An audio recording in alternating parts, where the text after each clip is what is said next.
Nicia, antes que nada, déjame decirte, te voy a tutear, que sos muy bienvenida a nuestro país y que es un honor tenerte y es un honor que me hayas dado este reportaje. Muchísimas gracias. Así que muchas gracias. Realmente me siento muy bien aquí, en azul. En Es muy azul, bonito el nombre que tiene es verdad, la municipalidad esta. es verdad.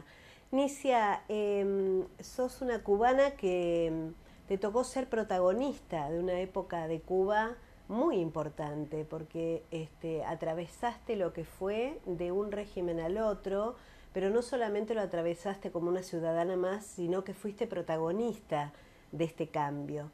Pero a mí me gustaría, y yo siempre digo que yo tengo una frase que referencia a las personas, que somos un poco la mano que nos mece la cuna, ¿no? Y a mí me gustaría que me hablaras un poquito de cómo fue tu infancia, cómo fueron, quiénes fueron tus padres para llegar a ser lo que sos hoy, una persona tan importante. Bueno, yo tuve un padre muy bueno, pero que se murió cuando yo tenía 9 años, era médico, y después me quedé con mi madre sola, porque no hubo posibilidad de que ella se volviera a casar, ni mucho menos. Y entonces tuve una vida muy activa desde chiquita.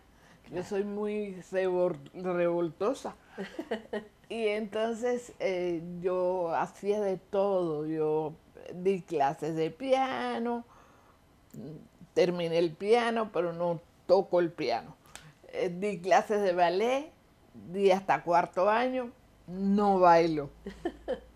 Di clases de declamación y de actuación y no soy actriz.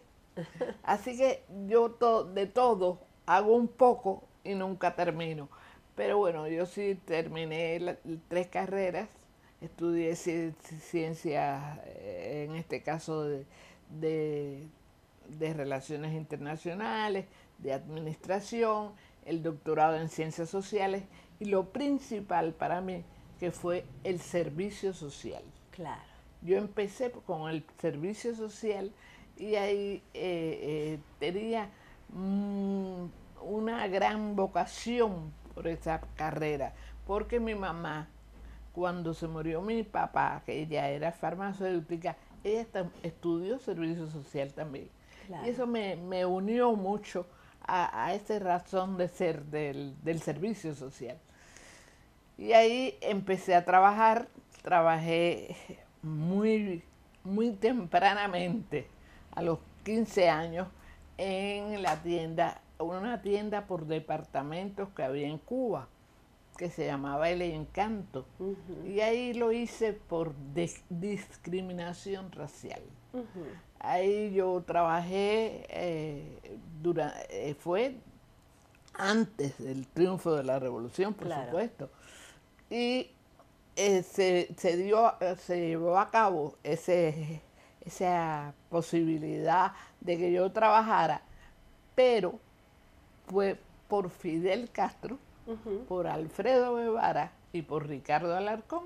Son 3 líderes de nuestro país y ellos eran estudiantes de la Universidad de La Habana y convocaron a que las muchachas negras fuéramos a eso. Y yo fui entre ellas.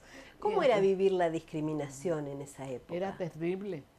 En La Habana no había la razón de ser, pero había realmente no podíamos trabajar en ningún banco, en ninguna tienda, no podíamos, la unión del blanco y la negra se veía muy mal.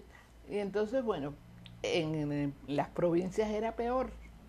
En Santa Clara, por ejemplo, las mujeres, las muchachas negras, los muchachos negros, iban por fuera y no podían ir por dentro del parque. Entonces, bueno, era Ni mucho terrible. menos ir a estudiar. Y mucho menos. Claro. Bueno, sí estudiaban los que teníamos posibilidad económica. Claro. Yo estudié por esa razón, Claro. porque yo también tenía poca. pero un poco de, Claro. de posibilidad de ir a las escuelas, a la universidad y otras cosas. Pero la misma sociedad discriminaba. Sí, No eran solamente los lugares que uno no podía ingresar, sino la misma comunidad discriminaba. casi siempre. Ujú. Yo tenía posibilidad de unirme a muchachas blancas porque eran amigas mías y andábamos juntas, pero otras no. Claro.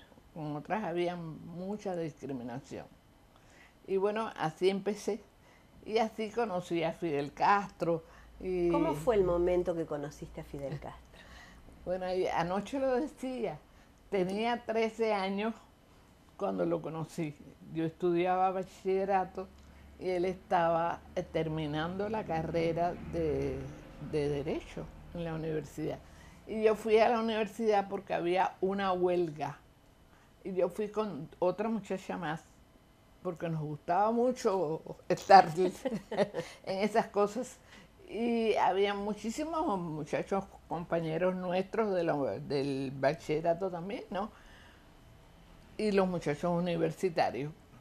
No salía la manifestación y Fidel, que estaba vestido con traje, con corbata y todas esas cosas, dijo al que debía liderar esa cosa, que era el presidente de la Federación de Estudiantes Universitarios, le dijo, oye, ¿por qué no arrancas? Entonces dijo, sí, espérate, porque la policía estaba abajo. La universidad nuestra tiene una gran escalinata y estaban abajo los policías. Y Fidel dijo, pues hay que salir y salir. Y yo decía, qué hombre más buen mozo. Entonces él se le dirigió a la otra muchacha y a mí y nos dio la bandera cubana para que la lleváramos y nos fuéramos adelante. Y nos dijo, si ustedes ven que tiran tiros, ustedes se meten en la casa que está ahí, una casa que estaba cerca, y después van a la estación de policía, óyeme a mí, a la estación de radio para dar la noticia que a mí nos han detenido. Y efectivamente así fue. Fidel se fajó con la policía, le dijo cosas, la policía le dijo horrores a él, y le dijeron, pero ¿hasta cuándo tú vas a estar aquí si ya tú terminaste hoy? Y él dijo, pues sí, sí, y así voy a seguir. Y bueno, fuimos a la estación de radio, dimos la noticia y todas esas cosas, y así empecé yo la lucha revolucionaria. Fuiste casi la vocera en el primer momento, ¿no? Sí. Pero creo que en esta lucha revolucionaria lo que más los marcó fue ese trabajo social que hicieron, ¿no? Sí. Sí, sí, sí. Porque los ahí, muchachos trabajaron mucho, las niñas casi trabajaban por la revolución. ¿y qué descubrieron en ese trabajo social? ¿Qué fue lo que más les llamó la atención? La posibilidad de ser libres de verdad. Luchar por algo que nosotros deseábamos. Las conquistas sociales, la no discriminación racial, Claro. la posibilidad de estudiar, la posibilidad de ganarnos la confianza de todo el mundo. Eso fue. Y hacerle entender a la gente también esta revolución, ¿no? Claro, por supuesto. Porque el que vivía en el campo no tenía acceso No, a esta información. no tenía realmente. O sea, ustedes tenían que hacer ese trabajo de campo de hacerles entender. No necesariamente nosotros, porque la vida en el campo era muy difícil. No había esa posibilidad de ir a luchar con los campesinos, sino eso lo hizo Fidel cuando vino en el Granma y Claro. sí se luchó con los campesinos, pero nosotros no, nosotros éramos de la ciudad. Claro. ¿Y cómo comienza, una vez que se gana la revolución, ¿no? ¿Cómo comienza ese cambio a darse dentro de la sociedad? Fue muy fácil, porque la gente quería la revolución, y creía en Fidel y en los compañeros de él. Y de verdad todo el mundo trabajaba, casi todo el mundo trabajaba por eso. A mí me tocó en ese momento trabajar en contra de eso, es decir, fuimos a una cárcel, a la cárcel de mujeres de Guanajay. Yo trabajaba, yo era bien, estudiaba servicio social y entonces nos designaron a 3 muchachas allí con Melba Hernández, que era una de las compañeras que lideró con Fidel el asalto al cuartel Moncada. Y entonces ahí nos encontramos lo siguiente: las mujeres que fueron presas en ese momento, que eran malas, que eran contrarrevolucionarias, estaban liderando a las otras mujeres, porque eran unas infelices, eran pobres, tenían una vida muy difícil, porque ahí vivían con los hijos, porque habían matado al marido, habían hecho alguna de las cosas, esas mal hechas. Algún delito. Y entonces, bueno, pues ahí fuimos y nosotros nos tocó hacer una especie de lugar donde estuvieran los niños, pero estaban junto con la madre, pero no por el día. Por el día estaban ellos ahí y las madres estaban trabajando, así. Y así empezamos bueno, me tocó a mí trabajar en eso. Otras trabajaron en otras cosas. Ya se hizo de inmediato la ley contra la discriminación racial, y las mujeres que trabajaban como domésticas, que trabajaban en muy malas condiciones, fueron a trabajar a bancos, fueron a trabajar en otras partes, que sin duda fue un gran triunfo para nosotras, las mujeres. Claro, porque además fue como que las equiparó y pudieron estudiar, trabajar y realmente seguir sus vocaciones. Sí, señora, ¿no? así. Y así mismo se hizo con los artistas. Claro. Los artistas no tenían en escuela superior ni media. En algunas provincias había una escuela intermedia, que era la que posibilitaba el que estudiara piano pudiera seguir su vocación, Claro. todo. Pero en ese momento sí se hizo la posibilidad, se le dio la posibilidad a aquellos que sabían o que podían saber venir a La Habana a formar esos grupos. Claro, Y como fue a muy dar bueno. clases, como a incentivar también al arte. Claro, ¿no? el arte. Y entonces así hasta que en el año 70 y pico se creó el Instituto Superior de Arte. Después de haber estudiado en todas las provincias la posibilidad de una enseñanza media en arte, después venían a La Habana a estudiar, pero ya en un nivel superior. Claro. Habana ha dado al mundo la riqueza de grandes creadores, Sí. en casi todas las disciplinas artísticas. Sí, todas. Y no solamente en las disciplinas artísticas, sino en medicina, o sea, ha dado gente muy comprometida con lo suyo. Claro. Mi esposo era médico, era viceministro de Salud Pública, y a él le tocó la parte de la medicina, porque los médicos que tenían alguna posibilidad económica se fueron del país, Claro. la mayoría. Claro. Y entonces nos quedamos con 3.000 médicos nada más en Cuba, ¿Por qué se iban del país? porque no les gustaba la revolución. Claro. Y querían buscar otras posibilidades en otras partes del mundo. Y así, bueno, a mi marido le tocó crear escuelas en todo el país.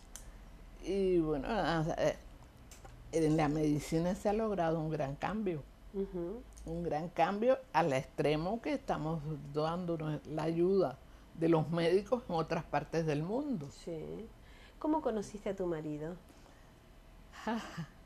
Yo trabajé al triunfo de la revolución, después de episodio que le dije de la cárcel de mujeres, me mandaron para la provincia de Oriente. Me mandaron no porque yo quisiera, sino que la ministra de Bienestar Social, entonces me oyó, yo era líder estudiantil, y me oyó hablando en un discurso y me llamó al día siguiente y me dijo, tienes que ir para Oriente. Digo, ¿usted puede creer que no? Pues sí, tienes que ir porque hay una necesidad allá en Santiago de Cuba. La persona que está al frente de esta actividad ya nos hemos enterado que se va del país y hace falta una mano fuerte allá. Digo, pero yo no sé ni dirigir este dedo. ¿Cómo yo voy a ir para allá? Yo tenía 22 años, 23 años. Y entonces, sí, pues sí, bueno, el caso es que me fui para allá y allí estaba trabajando. Pero a mi marido lo conocí antes del triunfo de la revolución, sí, antes del triunfo de la revolución, en una carroza que yo iba. Y allá hay carnavales Claro. en La Habana, qué sé yo. Y él iba cuidando la carroza, era estudiante de medicina, y un primo de él, que era de los dirigentes de esa posibilidad de carnaval, mira, ahí vas a ganar 20 pesos. Entonces eso era una cantidad así tremenda. Eso yo también lo ganaba yendo ahí. Pero bueno, yo no iba por el dinero, sino iba por lucir. Pero mi mamá era, bueno, no es que fuera estuviera en contra de eso, pero no sabía que yo iba intrusa. Ah. Y fue aquello terrible. Entonces quiso que yo saliera de la carroza. Entonces, bueno, ahí conocí a mi marido. Después no lo vi más. Bueno, es decir, lo veía cuando yo iba al instituto a estudiar y él iba a la escuela de medicina.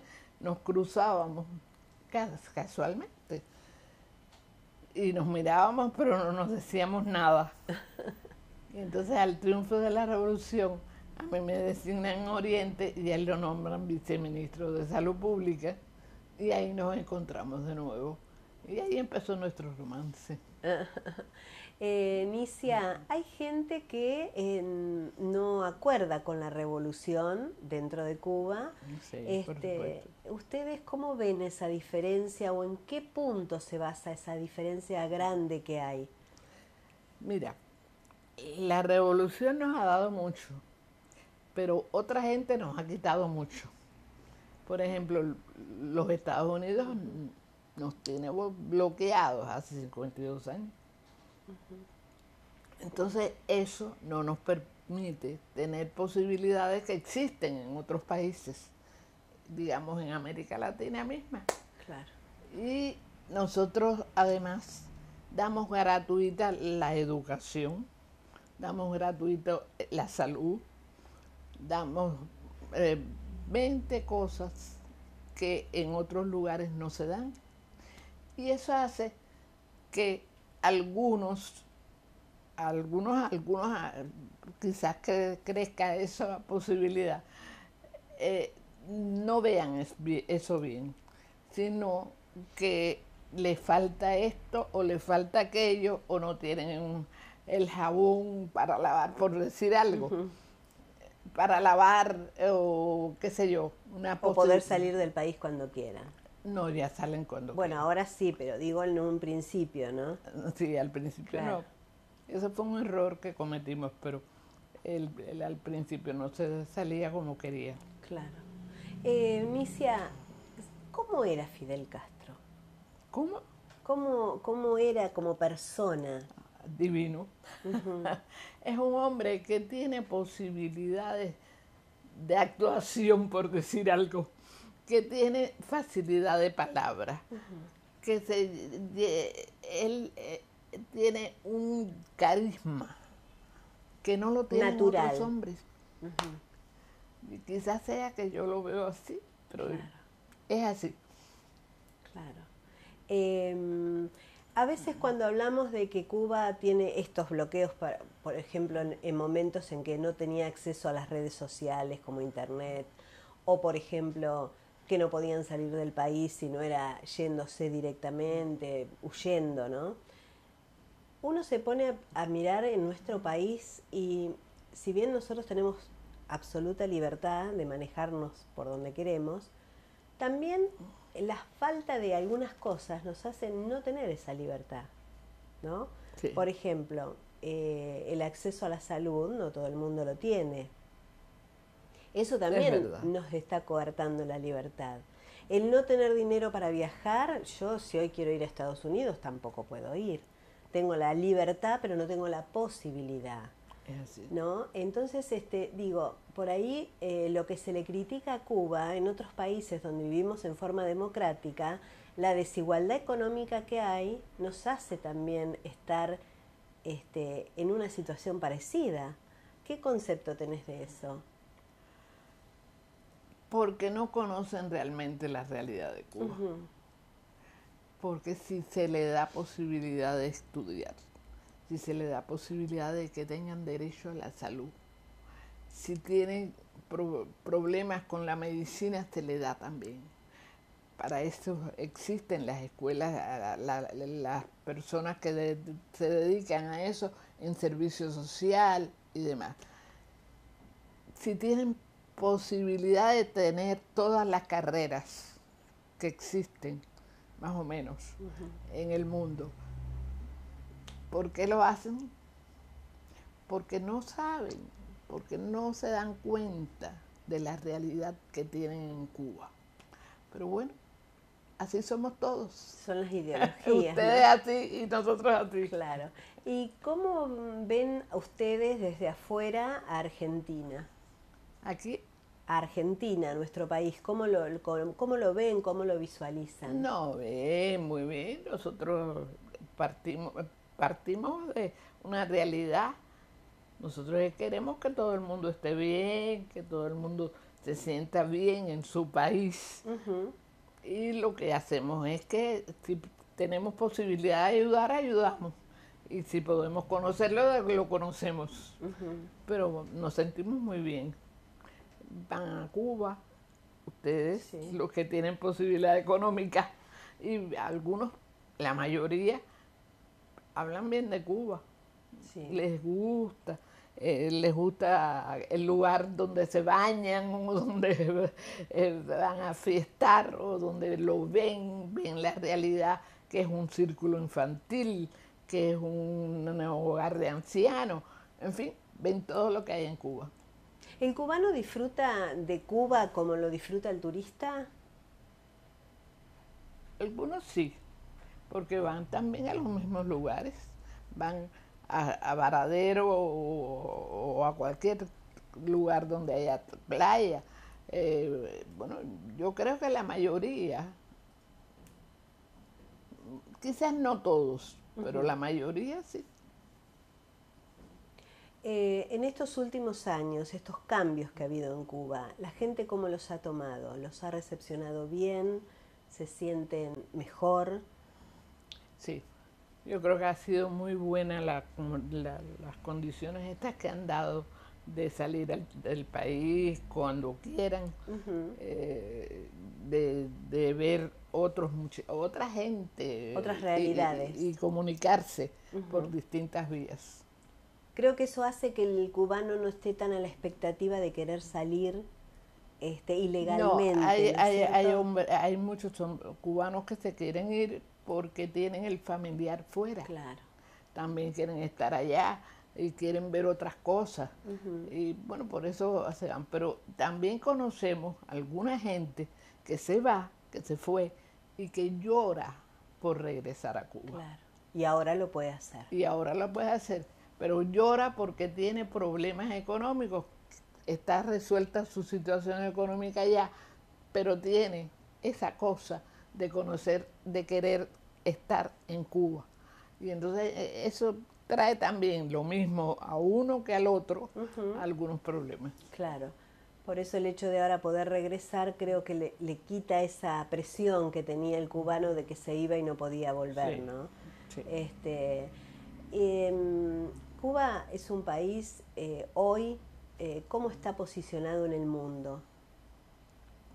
Yo creo que estamos bastante bien porque somos capaces de contribuir a la salud del mundo. Ujú. Ahora mismo con el ébola, Sí, ¿qué país ha dado los hombres, los médicos para que vayan a los distintos países de África? ujú. Realmente yo creo que es muy bueno. Es un ejemplo. Nicia, has conocido a casi todos los artistas que nosotros admiramos, a esa trova cubana que a mí particularmente siempre me ha gustado tanto, ¿no? Me gustaría que me hagas referencia, por ejemplo, a la forma de ser de esos artistas, porque los has tenido muy cercanos, porque son tus amigos, Son hombres como todos, con sus problemas. con problemas iguales que cualquier hombre. Y todos, bueno, pues han tenido posibilidades de viajar el mundo entero, de tener condiciones económicas distintas quizás que algunos cubanos. Pero ellos son iguales, ellos son así como los trajo Dios, por decir algo, Ujú, al mundo. Son, a lo mejor son neurasténicos o son ujú. muy simpáticos, pero son iguales que todos. ¿A quién admiras? ¿A quién admiro más? Sí, Artistas, sí, artistas. sí, sí. No, porque si lo digo me matan. Yo admiro mucho a Silvio Rodríguez, Ujú. realmente, y a Pablo Milanés. Claro, Yo claro. tengo que decirlo, pero yo creo que nadie se tiene que poner bravo por eso. No, ¿cómo va a ser? Entonces admiré mucho a una mujer que fue Elena Burke, una mujer Ujú, que interpretó las canciones, el feeling en una forma diferente y era mi amiga de verdad. ujú. Igual que Silvio es mi amigo, que Pablo, en fin. Así que Y más o ustedes menos suelen he tenido esa suerte. Inicia, ustedes suelen de hacer reuniones, de que ellos tomen la guitarra. Sé que Silvio es una persona muy generosa, que lo han encontrado en otros países y se ha puesto a tocar en una cena, no tiene problema No, no, de llevar su música. pero yo era muy, desde niña, Ujú. cuando vivía mi papá inclusive, en mi casa se hacían lo que nosotros llamamos descarga, Ajá, que los artistas cantan lo que quieren, están así una vez al mes, una vez cada 2 meses, qué sé yo. Y era el único entretenimiento de mi papá, porque él se metía en la medicina. claro. Y sin embargo, eso lo hacía una vez al mes, qué sé yo, un domingo, y toda la gente iba a Bracas. Después que él murió, se, lo empecé a hacer yo a los 15 años, a los 14 años, con los distintos artistas que habían entonces. Ujú. Y ahora lo hago igual. ¿Lo seguís haciendo? Qué Pero ahora lindo. tengo un lugar donde lo hago y hago eso con distintos artistas que van allá y además desfiles de moda, esas cosas las hago también. O sea que seguís en plena actividad. Sí. ¿Qué haces durante un día, Anicia, en Cuba? ¿Qué es tu actividad diaria? Ahora estoy en las casas de cultura. Me dedico en ellas al CIOF, al Centro Internacional de Organización de Festivales Folclóricos, a la AITA, Asociación Internacional de Artistas Amateurs, y además en Cuba hay una, no se ha perdido, pero son los más viejos más bien, que aman el danzón. Entonces yo practico eso con todos ellos en toda la isla, Ujú. O sea que estás activa todo el día. todo el día. todo el Porque día. es que me aburra mucho la casa. Claro. El tener que estar perdida ahí en la casa, limpiando, Claro. cocinando, qué sé yo. No es para vos eso. No. No naciste para eso, evidentemente. ¿Tenés hijos, Nicia? Sí, tengo tres hijos de este matrimonio, de mi matrimonio, y 3 hijos que tenía mi marido, son 6 hijos que tengo. Y nietos también. Y nietos también. Tengo de los míos, tengo 3 nietos. Y de los otros tengo 4. ¿Y tenés una vida familiar intensa también Uy, con sí, ellos? con ellos sí. Claro. Todos los lunes, los domingos, mira, yo los lunes. Los domingos nos reunimos y estamos en la casa y salimos a alguna parte, pero la pasamos muy bien. O sea que bien en cuanto a relaciones sociales, pero también bien familiarmente. Sí, cómo no. Yo tengo 2 hijos que son licenciados en relaciones públicas, internacionales. Y bueno, uno está en Roma y el otro está acá. Y el otro es abogado. Y de mi marido, hay una que es pedagoga. Y Sí, entonces es viceministra de Educación. El otro dirige una entidad que se dedica a la música, graba y esas cosas, que es la EGREN. Y la otra es ingeniera y trabaja en una empresa de ese tipo. Estás participando de las jornadas de integración de arte y derecho. Sí. Es muy importante esto, tiene una filosofía muy profunda. ¿Cuál es tu visión al respecto? No, me parece que es muy buena, pero voy a tener oportunidad de oír aquí a un hombre como Atilio Borón, a una mujer, Alicia Lapenta, que es la que me ha traído aquí, y sin duda con ellos creo que voy a aprender mucho. Me decías que conocías Argentina, habías ido a Buenos Aires, pero no conocías el interior, digamos. Sí. ¿Has tenido posibilidades de viajar a alguna otra ciudad? Uy, en muchísimos lugares. Ajá. Yo estuve de representante de Cuba en asentamientos humanos cuando se creó en la ONU. Entonces iba todos los años 3 o 4 veces a Naciones Unidas. Fui también a la Unión Soviética, cuando era Unión Soviética. Claro. A Checoslovaquia. He ido aquí en América Latina. Yo me formé con la Escuela de Desarrollo de la Comunidad, auspiciada por la UNESCO. Estuve 1 año en México estudiando. Inicia, aparte has hecho trabajo social fuera de lo que es Cuba también. Sí, también. ¿Cómo convivís con ese dolor, con la pobreza, con la falta de recursos? Es bastante violento el sentirse así, pero bueno, lo mismo da en Cuba que en México, claro. que en todo. Ver la pobreza y todos esos problemas de la comunidad es muy malo. ¿Cuál sería tu diagnóstico, digamos, para erradicar la pobreza? ¿Qué herramienta le darías a esa gente? Mira, eso es muy difícil. Yo creo que sin una revolución de verdad, eso no es posible. ¿Revolución en qué aspecto? Sí.